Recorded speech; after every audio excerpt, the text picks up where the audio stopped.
कुछ साल पहले की बात है। किसी देश में एक राजा राज किया करता था। उस राजा की 12 राजकुमारियां थीं और उन सब की बहुत फिक्र करता था। इसी वजह से राजा अपनी सभी राजकुमारियों की सुरक्षा को लेकर हमेशा तनाव में रहता था।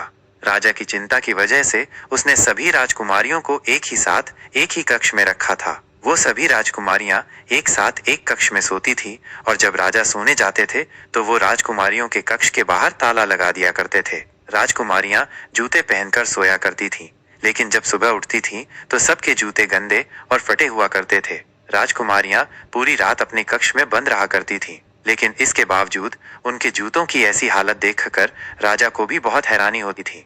राजा ने अपनी राजकुमारियों के जूते की हालत का पता लगाने की बहुत कोशिश की, लेकिन इसके बावजूद उन्हें उनके घिसे और फटे जूते के पीछे के राज का पता नहीं चला। इस बात का सच जानने के लिए राजा ने ऐलान किया कि जो कोई भी इस राज का सच बताने में कामयाब होगा, उसका विवाह मैं उसकी पसंद की अपनी बेटी से करवा दूंगा। विवाह के बाद उस व्यक्ति को इस राज्य का राजा भी बना दिया जाएगा। ऐसी घोषणा सुनने के बाद सभी राजकुमारों में हलचल मच गई और सब उस फटे जूते का राज पता लगाने के लिए प्रयास करने लगे, लेकिन कोई भी सफल नहीं हुआ। एक दिन की बात है, एक छोटे से देश का एक राजकुमार वहीं से गुजर रहा था, जो कि अपना राजपाट खो चुका था। वो राजकुमार जब नदी के किनारे पहुंचा और अपने थैले से बचा हुआ खाना खाने के निकाल रहा था, तभी वहां एक बूढ़ी औरत आ गई और उससे खाना मांगने लगी। राजकुमार ने बिना संकोच के बूढ़ी औरत को अपना खाना दे दिया। उस बूढ़ी महिला ने खाना खाने के बाद राजकुमार को महल के राजा का ऐलान के बारे में बताया और जाते वक्त उसे एक जादुई चोंगा दिया। उस जादुई चोगे की खासियत ये थी कि उसे ओढ़ने से व्यक्ति गायब हो जाता है।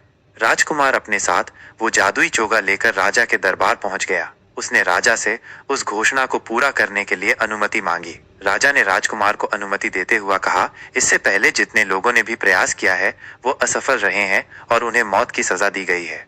राजकुमार ने राजा की बातों मानते हुए कहा, मुझे आपकी ये शर्त मंजूर है। उसके बाद राजा ने राजकुमार को अपनी राजकुमारियों के बगल वाले कक्ष में रहने का आदेश दे दिया और उनके खाने का भी इंतजाम किया गया। रात के समय राजा की सबसे बड़ी बेटी जूस का बड़ा ग्लास लेकर आई। राजकुमार ने उससे जूस लिया और फिर वो चली गई, लेकिन राजकुमार ने राजकुमारी द्वारा लाया गया जूस नहीं पिया और उसे खिड़की से बाहर फेंक दिया। उसके बाद वह सोने का नाटक करने लगा। जैसे ही राजकुमारियों को लगा कि राजकुमार सो गया है, तो वे कहीं जाने के लिए तैयारी होने लगी। राजकुमार को जब अंदाजा हुआ तो वो जादुई चोगा ओढ़कर राजकुमारियों पर नजर रखने चल दिया।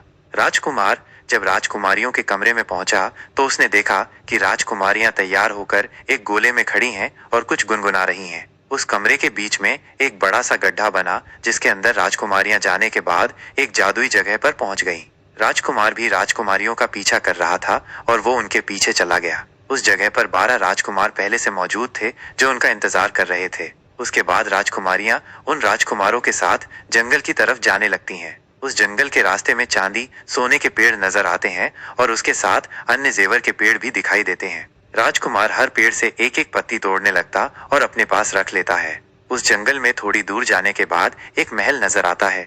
महल के अंदर जाते ही वहां एक सुरीला संगीत खुद ही बजने लगता है। उस संगीत को सुनने के बाद सारी राजकुमारियां राजकुमारों के साथ नाचने लगती हैं। उसी मधुर धुन पर राजकुमार भी थिरकने लगता है। सुबह होने तक सभी वहां नाचते रहें और सुबह होते ही वापस लौट जाते हैं। सभी राजकुमारों ने राजकुमारियों को जंगल के बाहर तक छोड़ा और उसके वो राजकुमारियां अपने कमरे में आ गईं। राजकुमारियों के साथ जादुई चोगा पहनने वाला राजकुमार भी वापस आ गया और फिर अपने कमरे में चला गया। सुबह जैसे हुई, राजा ने राजकुमार को अपने दरबार में पेश होने का आदेश दिया और उससे राजकुमारियों के फटे जूतों का रहस्य पूछा। फिर राजकुमार ने रात की सारी घटना राजा को बताई और उसके साथ ही सोने चांदी की तोड़ी हुई पत्तियां भी उन्हें दिखाई। जब इस बारे में राजा ने राजकुमारियों से पूछा तो उन्होंने इस बात को लेकर हामी भरी। रहस्य जाने के बाद राजा ने राजकुमार की शादी अपनी सबसे छोटी राजकुमारी और राजकुमार की पसंद से करवा दी और उसके बाद उसे उस राज्य का राजा घोषित कर दिया। नया राजा अपनी रानी के साथ